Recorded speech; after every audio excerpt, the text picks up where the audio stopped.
Can this be an automobile, men wondered? Looks more like a four-wheel Beetle, one of them said. No, I wasn't too proud of myself back there at the start when the Army first looked me over. Then they sent me out on the road.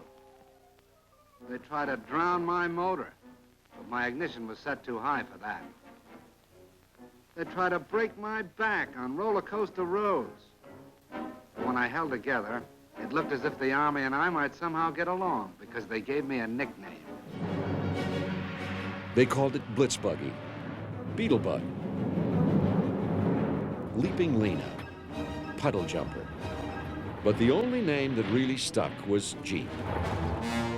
The answer to the Army's need for a general-purpose vehicle.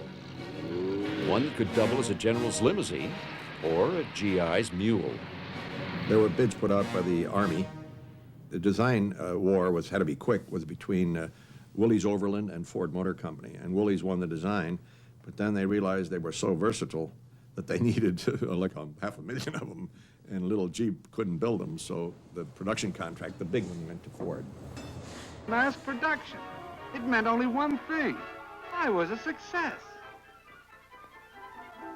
I was getting turned out one every 2 minutes. 30 Jeeps an hour. What do you think of that? And I traveled with the guy I liked best, my pal, the soldier. Wherever he goes, I go. In 1942, it was the Egyptian desert. Equipped with machine guns, Jeeps were sent into combat. Moving through hot sand at 60 miles an hour, they formed a flying wedge and blew up a convoy of German supply trucks. Where the Jeep went, wrote one observer, victory was sure to follow.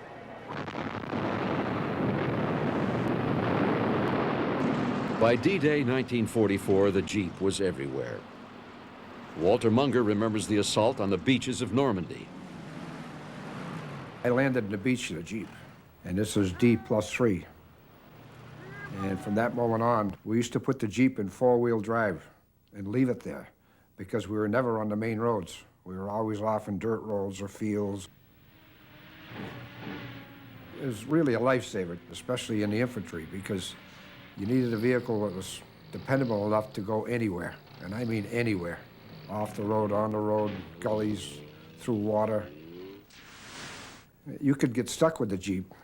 It'd be very hard to do.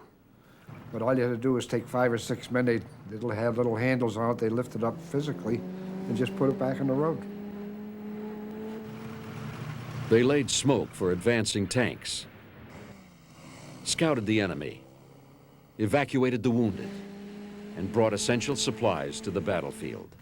And it was a terrific vehicle for being near the front lines, because I swear you could talk to it and it would hush up. You couldn't hear the motor, you couldn't hear a squeak. You just couldn't beat them. It was sort of de rigueur to have a Jeep if you were any kind of an officer. Every time you saw a war picture, there was Patton with his guns in his holsters. He was always in a Jeep. General George S. Patton even customized his Jeep with a red leather seat and a pair of air horns on the hood.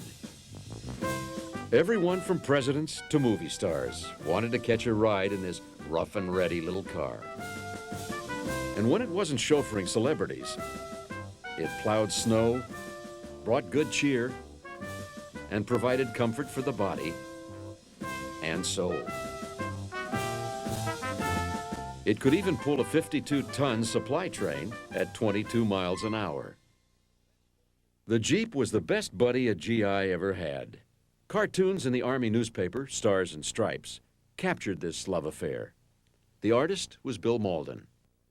Walter Munger was one of his fans. He was a GI's favorite.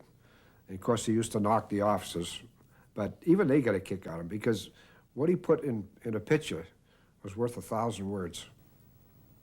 I don't know if you remember Joe and Willie. They were his two characters, two infantrymen. And the conversations that used to go on between them, it was terrific. He just really had a hands-on view of the whole thing. The first Jeep I'd ever seen was driven by the master sergeant, a battalion sergeant major. And he was very unhappy with it because it wasn't a horse. And I was fascinated by the four-wheel drive and everything about it. And I asked him at one point if a front axle broke or a wheel broke. Do you shoot it? And he thought that was very funny. I drew a cartoon of it, and ever since then I've been eating out on that cartoon. It's the American Rolls Royce.